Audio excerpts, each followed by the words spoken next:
welcome back to the channel. If it's your first time here, think about hitting that like button and subscribing. The digital future, playing what you want, where you want, with who you want. I turned into Dracula there for a minute. With who you want, on any device that you want.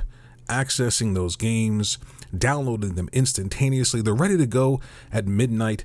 It's a huge convenience, and I understand the pull to it. I was a huge physical game collector, and I was around when games began to be downloadable, and I remember trying it for that first time on the Xbox and thinking, wow, I just pressed a button and I downloaded an entire game.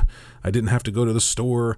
I didn't have to wait in line, although I do miss that midnight launch fever and that excitement standing around with the crowd talking about games. But the convenience definitely trumps the driving, the waiting, the driving back home.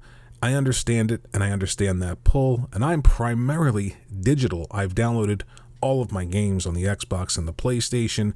I am physical with the Nintendo Switch, but recently, something that most people, especially these huge, successful influencers on YouTube and Twitter, aren't talking about, the over 9-hour outage of Xbox Live. Not only that, but your digital games simply couldn't be played even in an offline state, even if you had your Xbox set as the home system, which is supposed to take care of that problem. So clearly, there is still a huge DRM issue with Xbox and Microsoft. Consequently, I'm having a problem speaking, but you get the point. When it comes to PlayStation, their games can be played offline, even if there's an interruption with the service. Don't believe me? Check it out. If you're hearing that and you're instantly jumping to the defense of Xbox and you're over the age of, say, 14, go outside. There are people there. Interact with them, please, because you need some help. Now, this digital future, it's a reminder to me at least that maybe we should start backing away a bit from giving up total control of the things that we're quote unquote purchasing. If you're buying a game, it should be able to be yours to play whenever you want. You shouldn't have to have an online connection to play a game. Of course, some of those things like achievements or trophies or obviously online play isn't going to be there, but single player portions of games should be yours to play. The entirety of the game should be yours to play in any state.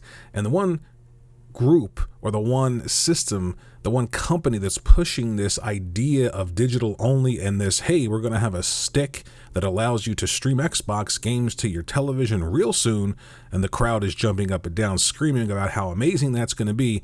If we can't get the basics right still in 2022, how in the world are we going to have this future where things are just instantaneously beamed to any device with no problems whatsoever, if we're having huge issues right now with the basics, the stuff that we've been doing since the beginning, since PlayStation and Xbox offered their online services?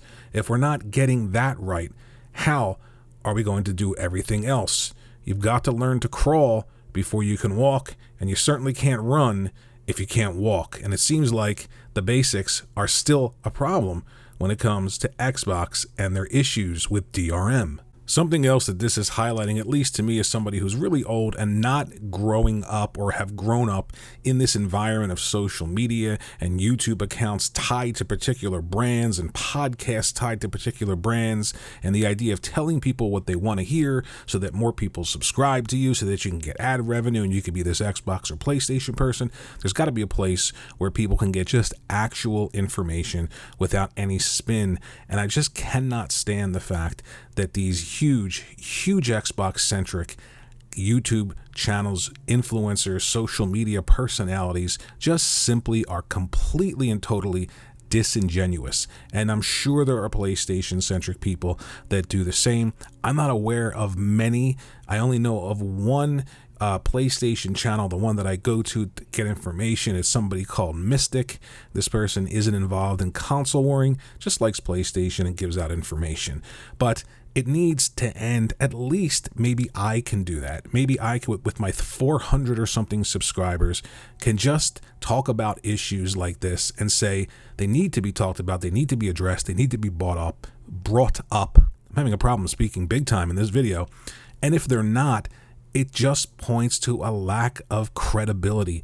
And you can have 10 million subscribers, 100,000 subscribers.